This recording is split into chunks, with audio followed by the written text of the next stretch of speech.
Ijaz Heather. India wants China to take forward the process of disengagement of frontline troops at all friction points on the line of actual control.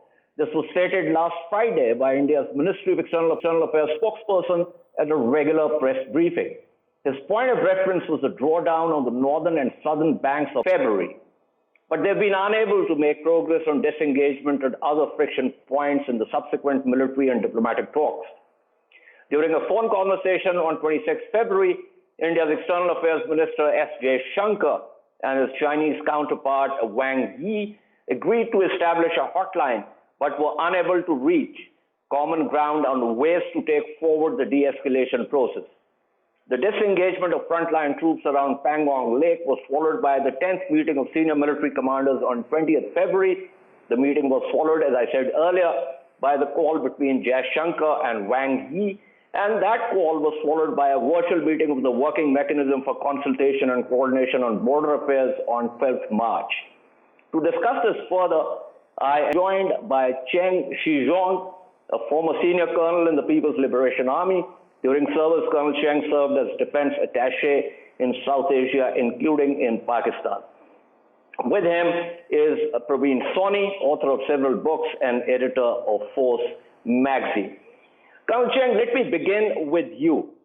So there has been, as I said in my opening, thinning of frontline troops in Pangong So, but India is now pushing for a similar kind of arrangement at other friction nodal points. So give me your sense of what the ground situation is and what the play here is.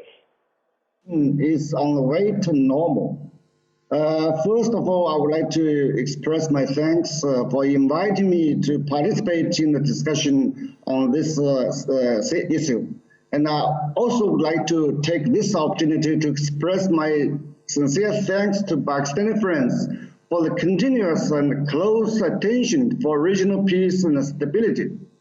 Both China are peace-loving countries. Both countries are committed to maintaining regional peace and stability, which is conducive to the people of all countries in the region, focusing on economic development, improving people's life, and also conducive to the fundamental interests of the people of all the countries in the region.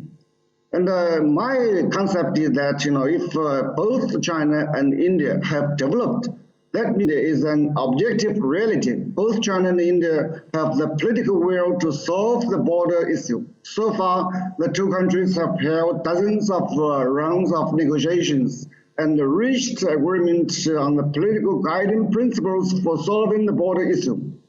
China and India should actively promote border talks and strive for fair, reasonable, and mutually acceptable solution. Before the final settlement, the two countries should jointly maintain peace and tranquility in the border areas.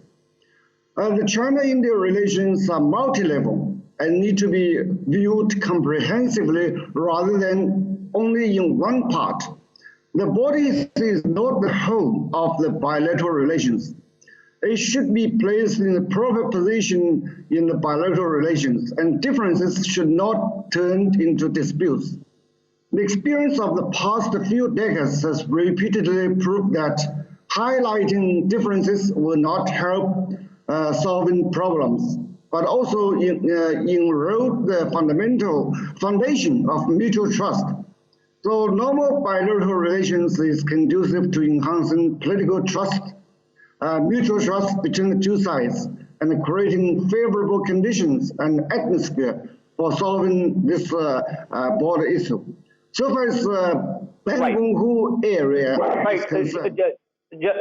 Colonel Cheng, I have a couple of questions here. I understand fully that China wants to resolve this, but the problem is that there are different and differing interpretations of where the line of actual control is.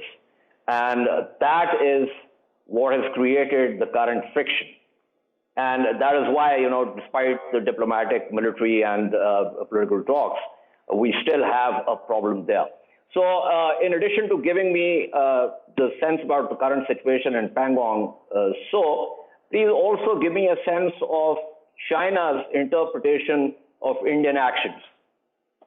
Actually, in the western sector of the China-India border, Pangong Lake is a very, important focus. And our common understanding, also agreement signed in the past, is that the Chinese, the line of actual control goes up to the southern bank of Pangong Lake.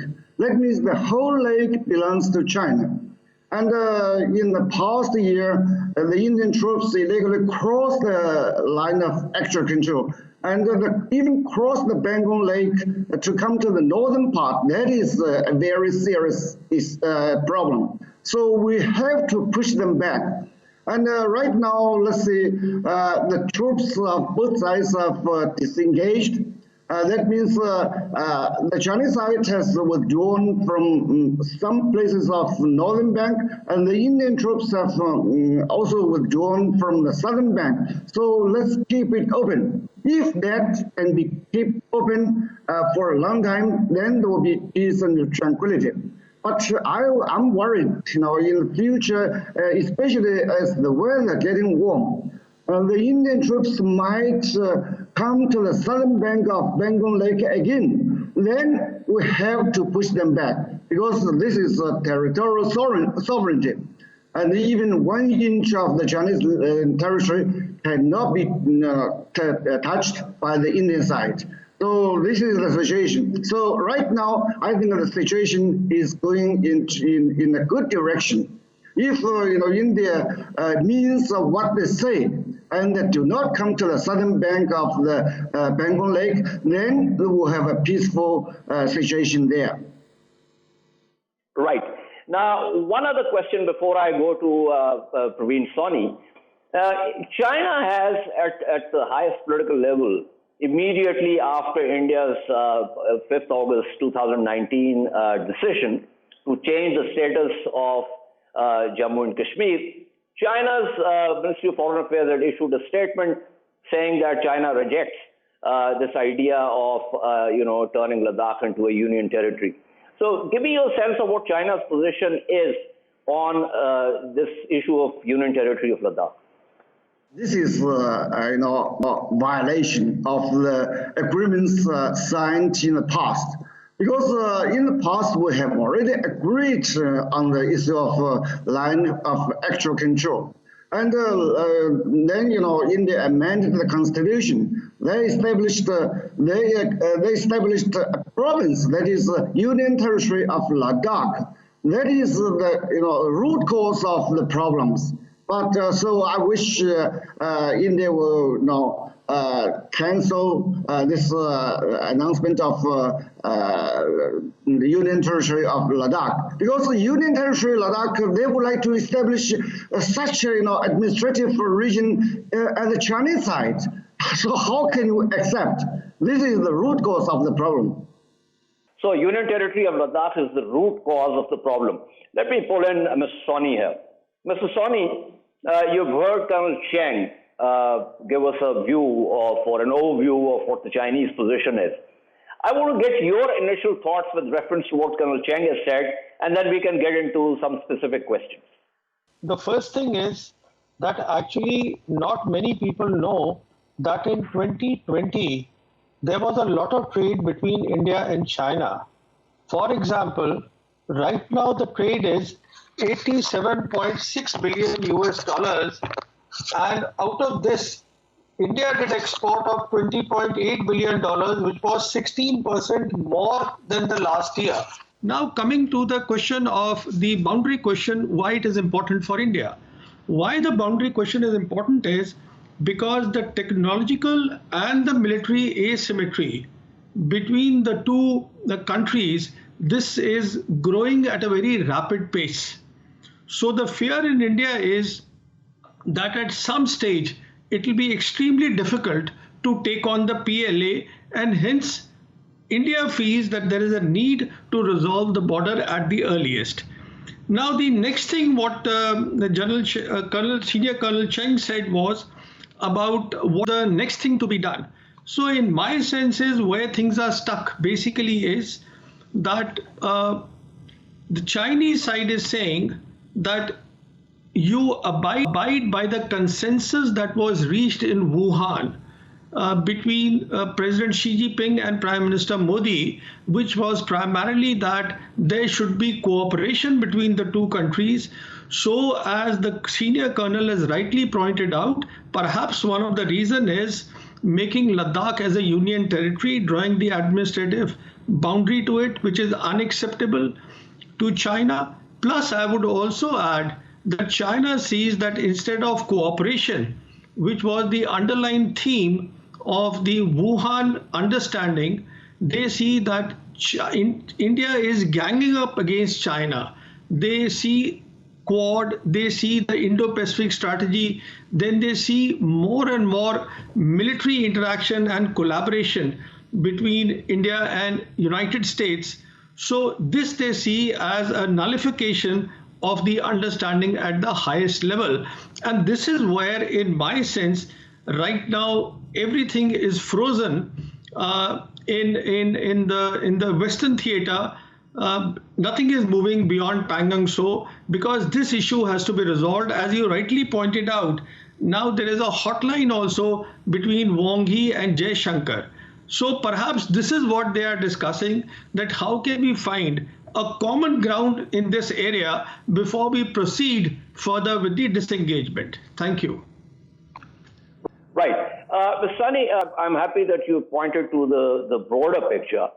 Now, as far as India's position in the Quad is concerned, as far as India's relations with the US is concerned, they are now, and correct me if you think that I'm wrong, but where I stand, it seems that the United States has a particular approach towards China, and India is getting very close to the United States. And therefore, there's got to be, that's not the kind of relationship from where India can pull back. And if, as per your argument, if that is one of China's concerns, then I'm afraid that we have a structural, lock here. You see, the problem here is you have to see the big picture.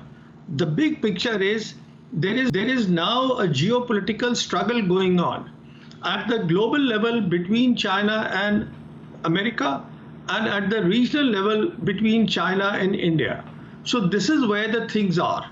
Now, obviously, what the Americans are saying is that we are in a tough competition, or we are in a competition with China. So they are in a competition with China. They have already taken, the Biden administration has taken already certain steps.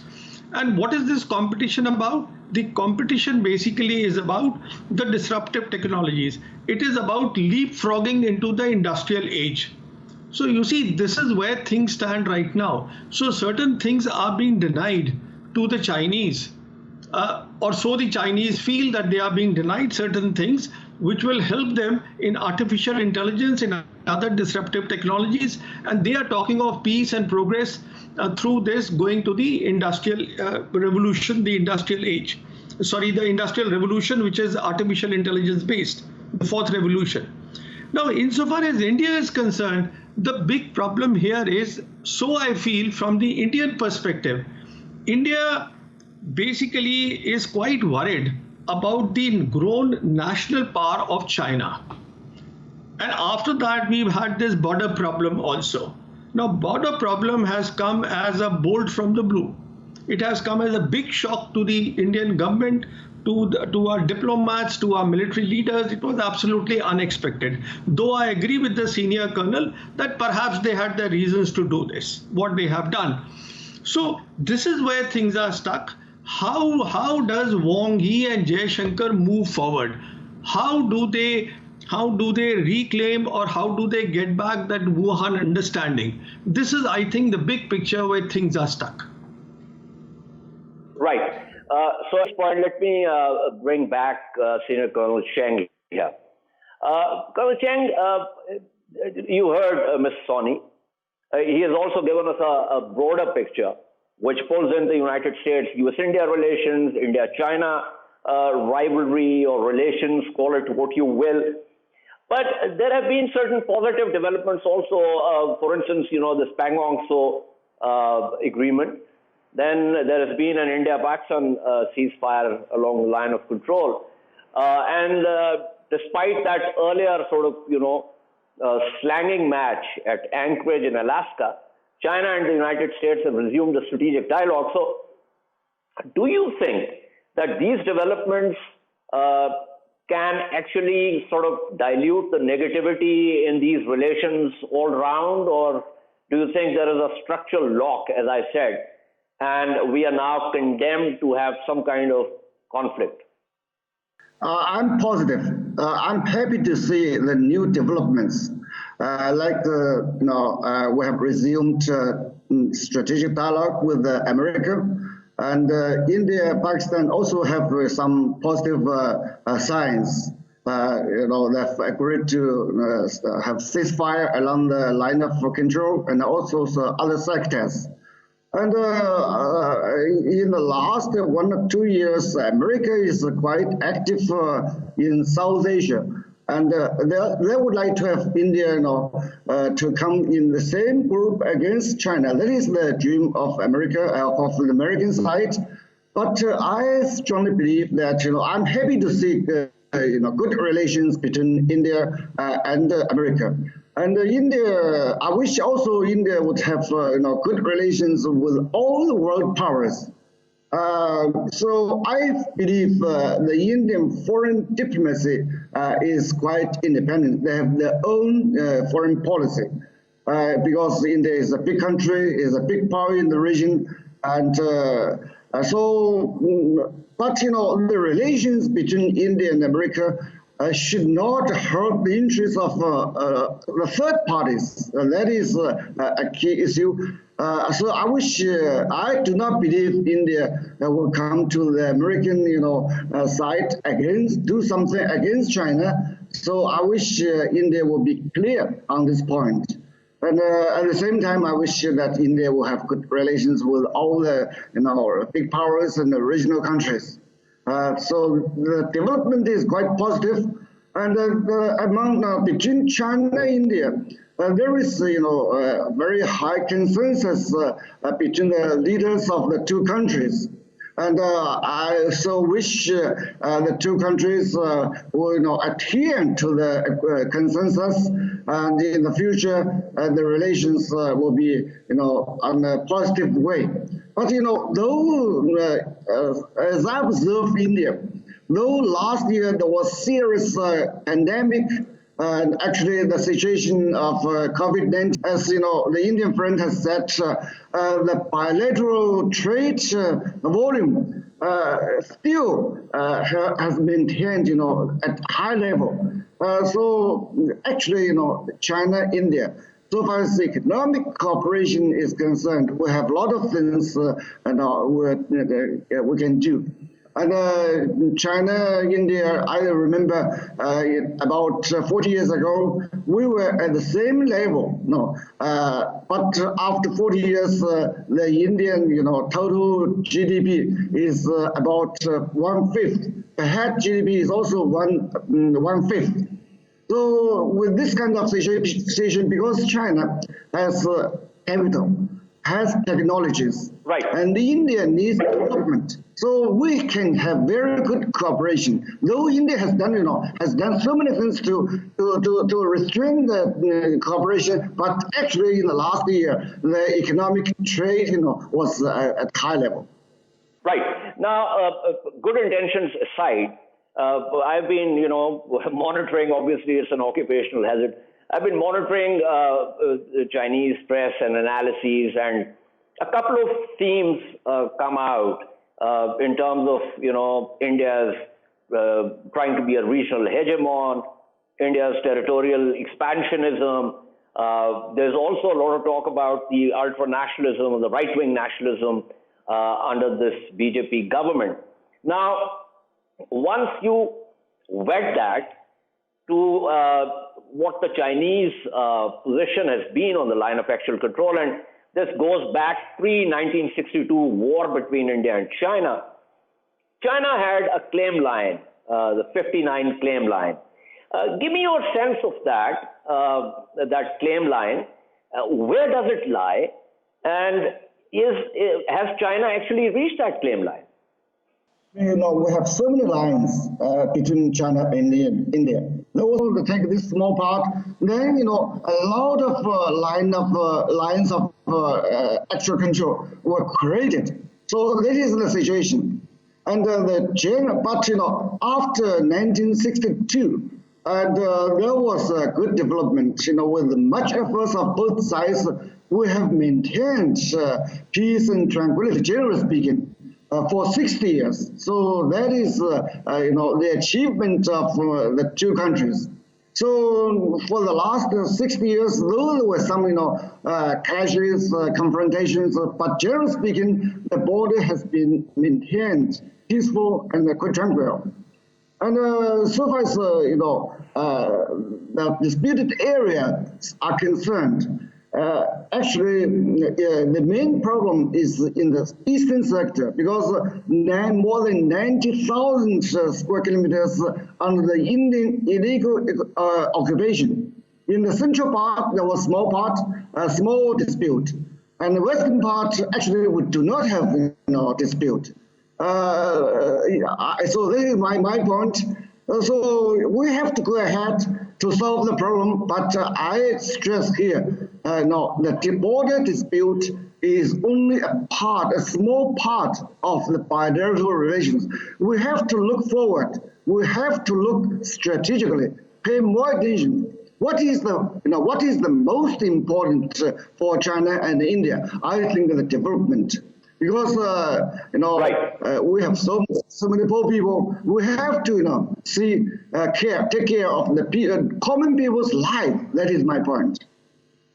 Okay, thank you so much. That was Senior Colonel Cheng Xizhong speaking with us. Let me go back to Pravin Sawhney here.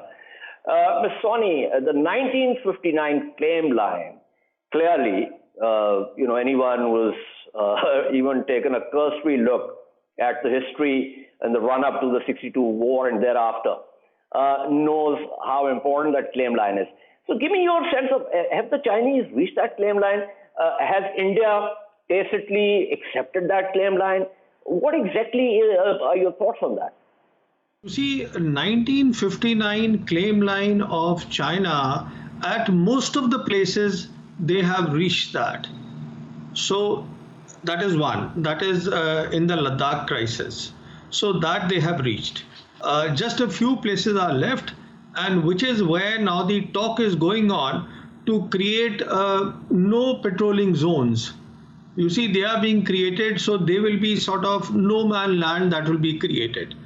But I want to draw your attention to a very significant thing said by the senior colonel when he said that the bigger problem is the 90,000 square kilometer area which is ours and in the eastern sector and where the Indians are occupying.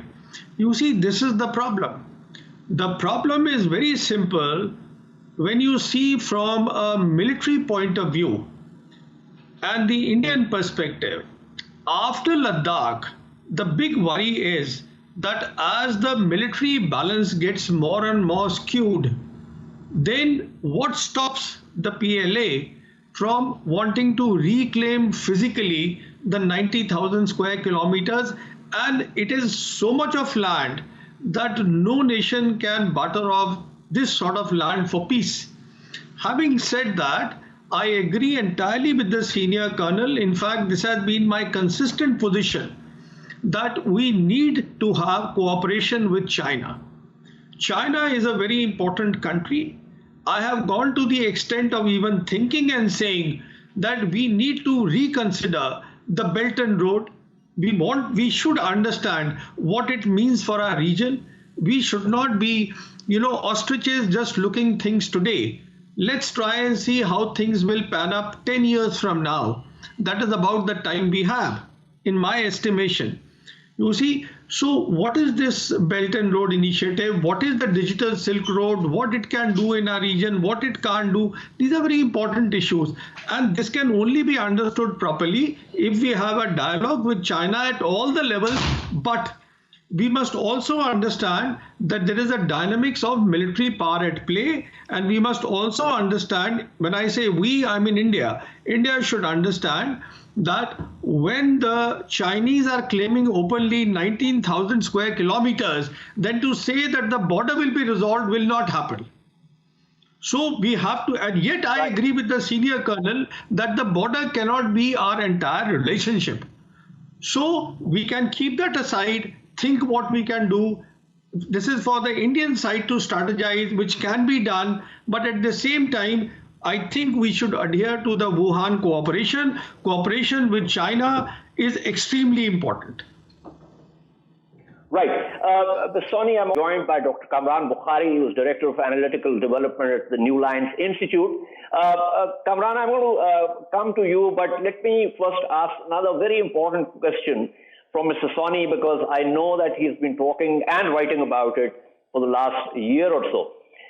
Mr. Sawhney, there is a structural problem here with reference to India-US relations. It's in terms of the kind of alignments that are taking place. So that's one thing. Secondly, you've been talking about the asymmetry of power, especially in terms of the Chinese economic prowess translating into military modernization that began in 2014, and then in 2015 there has been an organizational structural changes in terms of the PLA, all branches. So give me your sense for our viewers of how you look at that. See, first of all, let me get to the second part of your question. You see, when I say national power, I am putting the entire focus on the technology gap that is growing. Because it is the technology gap which is driving the economy, it is the technology gap which is driving the military. And the technology gap, as much as it is worrying India, is also worrying the United States. So the key issue is technology. The key issue is Chinese have deep pockets. Chinese are hardworking people. You see the STEM education, which has now come up in a very big way in China. You see the amount of money they have put in the ecosystem of the disruptive technologies. It's all amazing. So that is what they are doing. So that is the problem. Now, insofar as India and America is concerned, you see, whatever I would want to believe that India would want to have an independent foreign policy. This is the ideal thing we should want to do. So how both the countries, the two democracies, how they can sort of leverage each other's strength, this is something that needs to be looked into, and quite seriously. That is important, but again, it should not be directed against China. I mean, I would actually say very emphatically that India should be very clear, we want cooperation with China, but there are certain issues, especially after Galwan. Galwan has been an eye-opener. 15th June 2020 has actually changed the entire relationship between India and China. And if the Indians cannot understand the lessons of this, lesson is not that you fight with the Chinese, no. The lesson is that you see how do you leverage your whatever your pluses, your advantages you have, at the same time cooperate with China. Right. Sawhney with me. Let me bring in Dr. Kamran Bokhari here. Dr. Bokhari, the issue is, and I'm focusing on this point essentially, given the structural lock which we are in. So is it possible, as Sawhney is saying, and I perfectly understand in this without prejudice to his position, that there needs to be cooperation. But my issue is that structurally, that perhaps is unlikely to happen. I mean, there are going to be areas of convergence, but the essential element of rivalry will not get diluted. I agree with you, Ijaz. I think that there are conflicting imperatives here. It's a three-way dynamic. The United States has an imperative to contain China, and the Chinese have an imperative not to be contained. And the question is, where will this containment take place, or the lack thereof? And that if we look at South Asia and if we look at what happens to India and the United States, there is a relationship that's burgeoning, that's growing exponentially. And therefore, whether India subjectively wants to cooperate with China or not, there is an objective geopolitical reality that will limit that cooperation. The Chinese understand this, and the Indians understand this as well. So I think that subjectively wanting to cooperate, and I agree with Mr. Sawhney that there should be cooperation. It shouldn't be a zero-sum game. But what we want and what we can have are very different things. Right. Mr. Sawhney has also been writing about and also speaking about the technological gap. And I completely agree with him that this is the kind of disruptive technologies and the technological pace at which China is going and growing is not only, of course, it's an Indian concern, but it's also a U.S. concern. And there's so much analysis coming out of the United States on this. Give me your sense of this new challenge. Definitely. In fact, I just finished, reading a book by Alexander Mirchev called The Prologue. It's about how geopolitics will be shaped by what he calls the alternate energy megatrend, catalyzed by the fourth industrial revolution and the technological advancement that is taking place. And he talks about how there are other powers that are emerging, and China is one of them. So yes, but I think that what we need to look at is to sort of drop down from sort of the 30,000-foot view and actually look at what does this mean militarily, and I don't mean militarily in a very conventional sense, because we're in an age of asymmetric warfare, and the battle space isn't just a physical one, it's cyberspace, and in other realms as well. So clearly there's a massive gap between Chinese capabilities and American capabilities if you just look at it conventionally. But on a technological level, with the rise of 5G, with the rise of technologies that are engaged in sort of information operations, and so on and so forth, obviously this isn't something the United States was prepared for. I mean, there was a time when the United States would use, mediums of communication to advance democracy, which was seen as threatening to actors like China and Russia and others.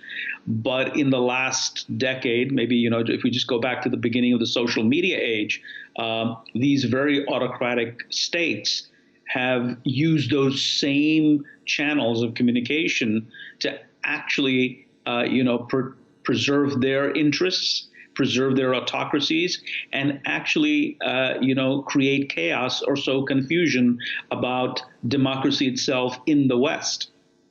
Right. Before I wrap this up, let me go back to Mr. Sawhney here. Mr. Sawhney, you've talked about it, as I said, for a year or so, maybe even more. And Dr. Kamran Bokhari is also talking about the fact that this sort of projection of power and military strength is no more simply an issue of conventional force or the physical battlefield.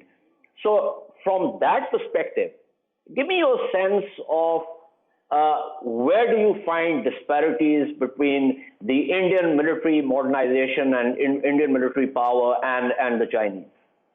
So a couple of quick things here. First of all, I believe that the battle space may have increased, but the big worry between the major powers will always be the peer competition, state on state war peer competition. That is where it is. Now, what is happening there is the concept of deterrence is changing very fast. The deterrence is changing, for example, from nuclear weapons to cyber to software. Software is the new deterrence, and software is what we have to prepare, or what everybody has to look at is information. And when I say information, I'm talking of information in a state to state military contest. If one side can deny information to the other side, you see, or dominate information in a battle space, then the war is over. And information is all about software. I think everything needs to be relooked to understand what is going on insofar as technology and military power is concerned. Absolutely. Very quickly, Kamran, before I close this segment, one of the concerns in the United States military and military planners is precisely this, dominance of information and of course the application of artificial intelligence to an integrated platforms that are integrated where real-time information is coming in, and you apply artificial intelligence to that, and your kill chain, instead of being sequential, becomes a combination of simultaneous actions. So is that something that the U.S. military is working at? Yes. So I will explain this by saying, look, until fairly recently, the United States dominated this field of information, electronic information, and it's not that the United States has been left behind, or that there are some challenges that the United States cannot overcome. They can be overcome. The problem that the United States is dealing with is that suddenly, well, not suddenly, but in a sense that you have a situation where now the United States doesn't have the monopoly anymore, and powers like China are emerging with that software technology, with that information technology that Mr. Sawhney was referring to. And that creates a new situation that I think that Washington is coming to terms with, that it's not the only one out there, and therefore it is planning accordingly. I would still say that the United States, as of right now and for the foreseeable future, is not going to be threatened in any major way, but it is certainly being challenged by the rapid rise of China. Certainly being challenged. Absolutely. That's one of the things, that no great power likes peer competition. But thank you so much to Pravin Sawhney. Thank you, Dr. Kamran Bokhari. We shall take a short break and return to discuss the United Kingdom's decision to place Pakistan on the travel red list. Stay with us.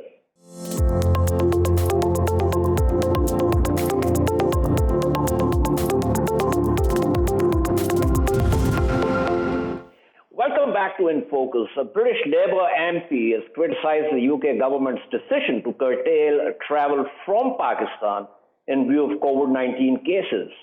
She has dubbed the move consciously and knowingly discriminatory. Bradford West MP Naz Shah wrote a letter to UK Foreign Secretary Dominic Raab asking for an explanation about why Pakistan was added to the red list when it has substantially lower cases as compared to France, India, and Germany. What scientific data is any decision being led by, she wrote. She also noted that France, Germany, and India had 403, 137, and 24 infections per 1,000 persons respectively, whereas Pakistan had 13. She also pointed out that the South African variant was not a concern in Pakistan, whereas it is in France. This begs the question, why hasn't the government extended the red list to France, Germany, and India? To discuss this further, I'm joined by Lord Hussain. Baron Hussain is a British Pakistani Liberal Democrat politician and life peer.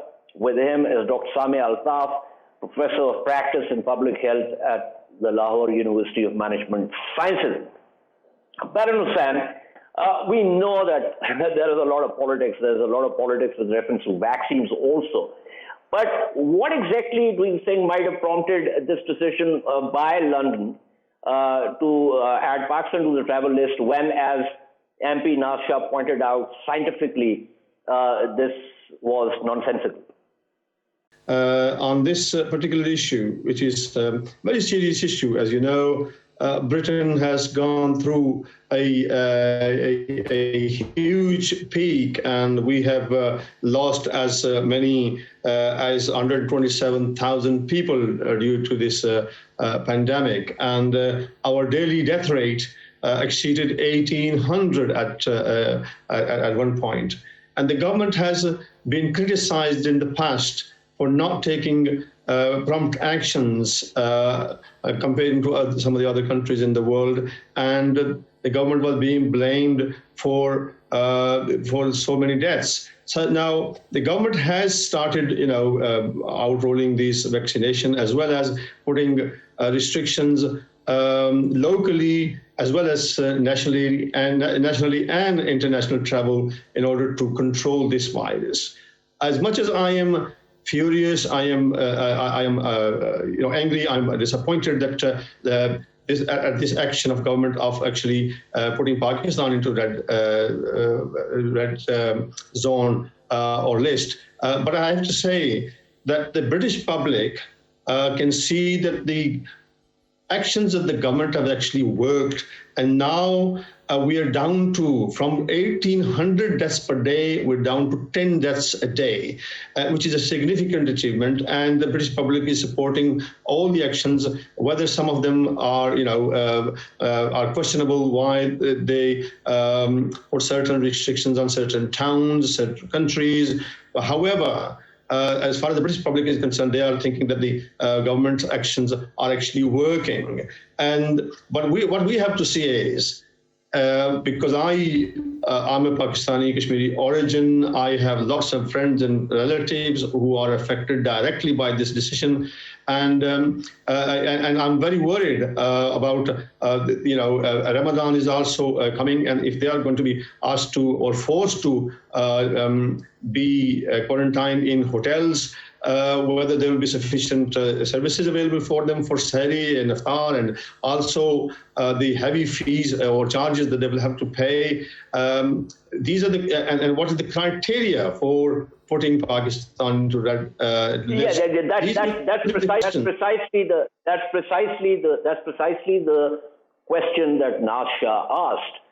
Now, I agree with you that the United Kingdom has gone through a groundswell of this, and obviously the government was criticized. The government has to take measures, but there is absolutely no causality or correlation between travel from Pakistan to the UK and deaths in the United Kingdom. And as per data, as pointed out by MP Shah, France has a death rate of 403, infection rate of 403 out of 100,000. Germany has 127. France also has a South African variant, which Pakistan does not have. And frankly, the UK variant that came to Pakistan came from the United Kingdom.